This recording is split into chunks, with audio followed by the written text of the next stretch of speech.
All right. So in this video, we're going to talk about how if you're a mid-career physician and are looking to avoid burnout, a bold move that you can do before you consider quitting medicine. Um, so a lot of my videos are really for early career physicians. This one's more for the mid-career physician. It will still have value for early career physicians. And as you know, I've talked about physicians thinking about leaving medicine at alarming rates. So in today's video, we're going to talk about how to quickly stop burnout. I'm talking over months, potentially even weeks, um, what you need to do before you think about leaving medicine and getting into a second life career, and then how to generate income outside of medicine, but in a way that's realistic and meaningful. What's more important than medicine is your life, and we'll talk a little bit about that, and how to get off the medicine hamster wheel. Finally, what you can do to prevent yourself from ever falling back into the medicine trap again. For those of you who are new to the channel, I'm Ron Wuest, a retired psychiatrist of 33 years, and I'm dedicating the next part of my career to helping physicians and healthcare workers avoid burnout, achieve financial freedom and emotional well-being in less than 10 minutes per day. Because remember, medical school never taught us to take care of ourselves. In previous videos, I've showed you how to stop working on the weekends and evenings. We've talked about keeping your expenses low in the beginning so that you can keep your work hours low, and then how to generate passive income so you don't have to rely on your job for your income. In today's video, we're going to talk about a financial tactic that you can use to stop burnout. If you're a mid-career physician, remember the cavalry is not coming. You're not going to be rescued by your organization.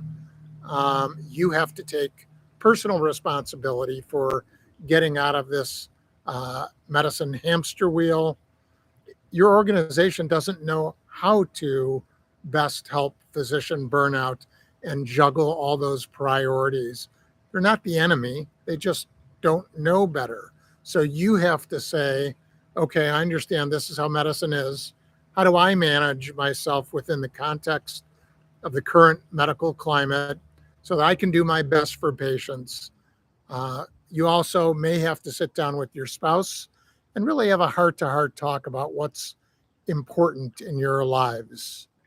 So there are really two big components of burnout. On one side of the equation is you're working too many hours, so you don't have enough hours to really focus on the other parts of your life that are so critical to you being a human being.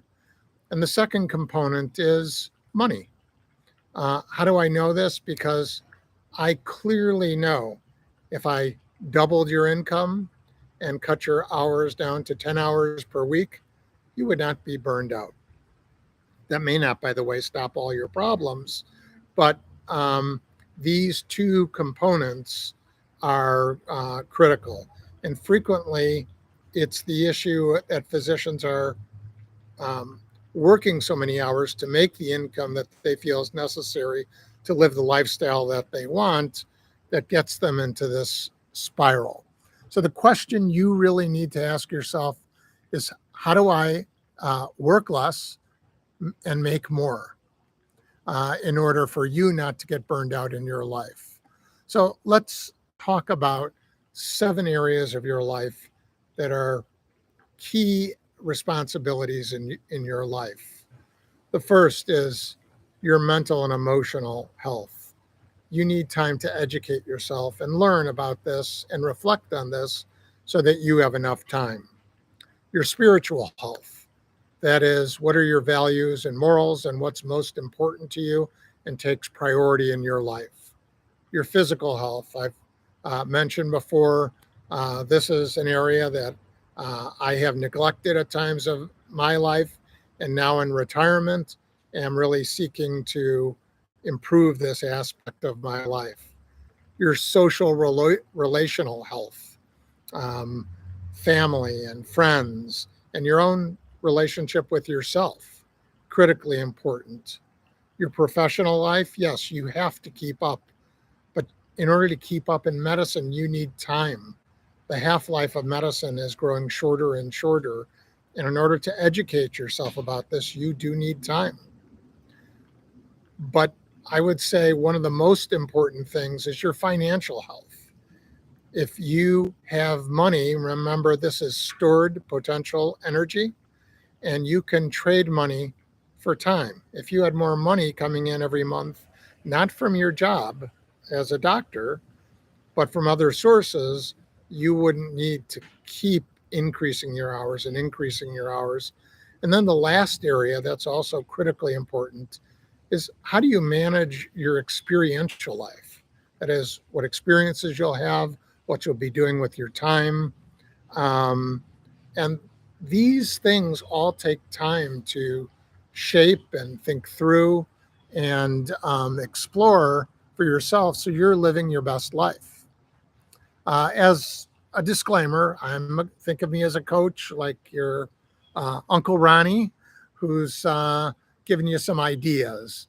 Talk to a trusted financial advisor before you do anything. Um, so many physicians have fallen victim to their ego.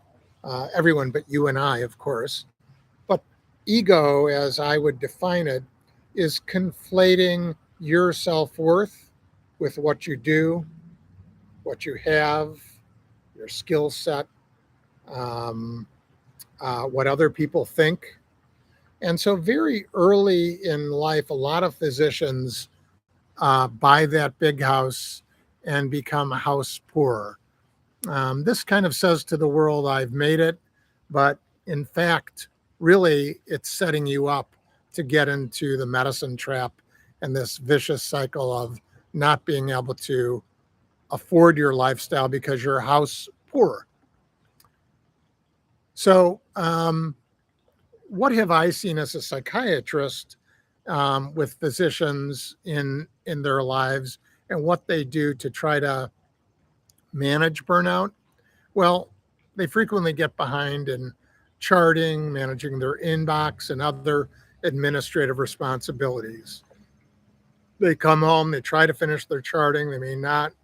And then every weekend, they're trying to play catch up, which robs them of time to spend with their family and to have life experiences or just to recuperate.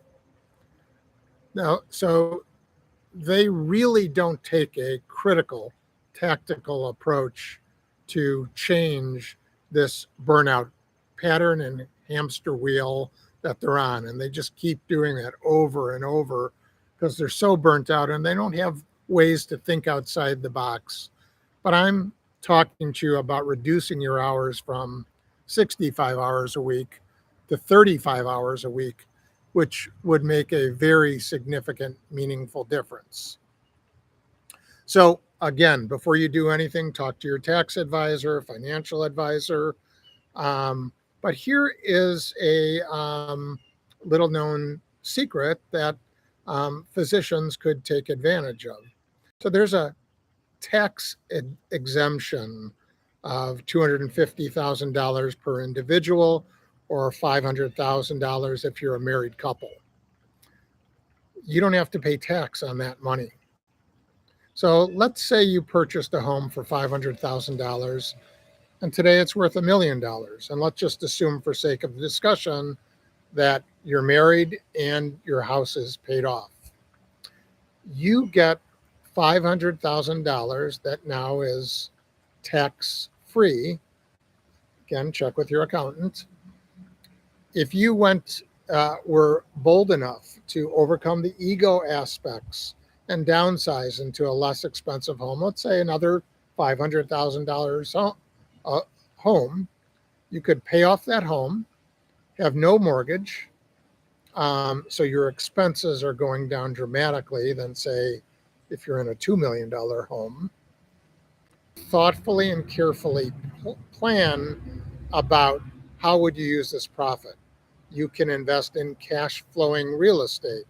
$500,000 as a down payment would probably be able to buy you a $2 million property. And having a stream of income from a $2 million property could be quite significant. You could take the $500,000, and if you're savvy in business, you could hire someone at $100,000 salary to run the business and buy the business with the other $400,000. So there are many, many different avenues that you could use this tax-free profit with to start to grow your non-medical income. You don't have to do anything fast. This is planting a seed, and you're trying to really educate yourself, which I hopefully will be contributing to in real estate or business. Now, you can also repeat this and go do the same thing, and in 10 years, sell and go back down and add value to your home or buy in the right location and sell your house for, again, tax exempt profit. So if you could, that's all I've got for today. Leave a comment down below. Let me know what you'd like to see more of. Hit the like and subscribe button. It would really help me. I know everybody says that. And then share this with your other medical colleagues. I need to grow the channel that will allow me to then continue to provide you free content. So that's all I have, and you have a great day. Bye-bye.